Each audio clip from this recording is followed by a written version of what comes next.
Well, we'll talk about humility after this one if you want, because that one, I can go off on what is humility, right? But is anger a good thing? Should you suppress anger? Absolutely not. Anger is a amazing and powerful tool. If you are a man or even a woman, anger is not the problem. Your problem is that you're too much of a coward to wield your anger. What we know about anger is that God exercises righteous anger. If anger is a attribute of God and we are supposed to be like him, we must learn this lesson that anger, righteous anger, is a weapon. It is a tool that can be used. Anger, honestly, if I were to describe anger in any element, it's fire, okay? Anger is fire. It's passion in a lot of ways. It carries that same, idea, right? So anger is fire. And the fastest way to be rid of shame is to melt it away with anger. If you want to overcome fear, if you want to push through your own bullshit mentality, use anger.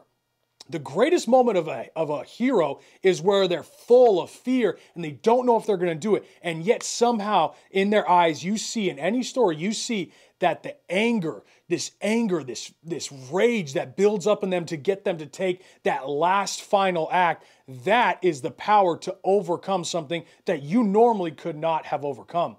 Anger is the power to overcome and extend our limits. Anger is also what keeps the wolves at bay. Anger is absolutely a good thing. Anger is supposed to be exercised. It must be under control, just like any weapon, just like a gun, just like swords. If you have a weapon, you must have it under control. And that is the same as anger. Anger is a weapon, and you must have it under control, but if you're a coward, you never wield it. Righteous anger is how we push through the barriers of cowardice. It is how we break down the walls of fear. Anger is the power to overcome anything that would originally make you think you can't do it.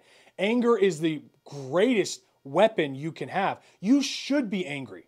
Angry, and obviously, no one means, always be angry at everything, like a rage monster. Obviously, no one means that. But if you understand righteous anger, if you understand what it really means to wield it as a sword, it is the best tool in your arsenal. If you ever find yourself in a place of shame, guilt, if you ever find yourself in a place of complete fear, summon your anger. Summon your anger, summon rage within you to push forward no matter what happens and watch how your life changes.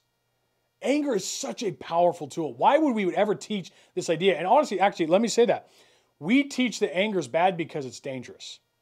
So instead of trying to teach how to use anger, how to harness your anger to bring about change, to actually push forward through the barrier and the wall of fear, we teach, just suppress your anger. Because someone who's angry is very dangerous. They're very volatile. But if I could teach you how to suppress if I could teach you how to control that anger, if I could teach you how to harness that anger, now you're powerful.